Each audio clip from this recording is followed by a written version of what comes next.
এইবাৰ আমি একাদশ বৰ্ষত উপনীত হৈছোঁ 2026 চনৰ 18 জানুৱাৰীৰ পৰা 28 জানুৱাৰীলৈকে 11 দিনীয়া কাৰ্যসূচীৰে আমাৰ এই মণিকাঞ্চন ৰংগক্ষেত্ৰত ভাওনা সমাৰোহ অনুষ্ঠিত হ'ব।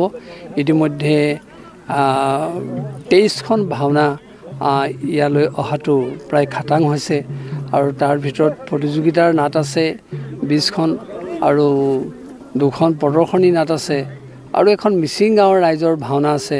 তেখেতসকলে মিচিং ভাষাতে সীতাহৰণ বালিবধ ভাওনা কৰিব, যিখন 1 নং বোকাবিল গাঁৱৰ ৰাইজে ভাওনা কৰাৰ কথা।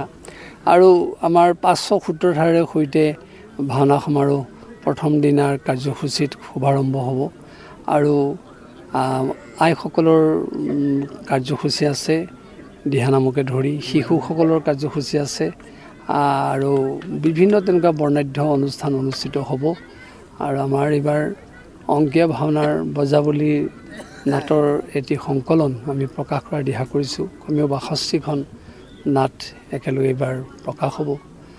আৰু প্ৰথম দিনা আমাৰ আউনীআটী সত্ৰ বৈষ্ণৱ শিল্পীসকলে মহাপুৰুষ শ্ৰীমন্ত শংকৰদেৱ সৃষ্ট ৰাম বিজয় অংকীয়া নাটেৰে শুভাৰম্ভ কৰিব।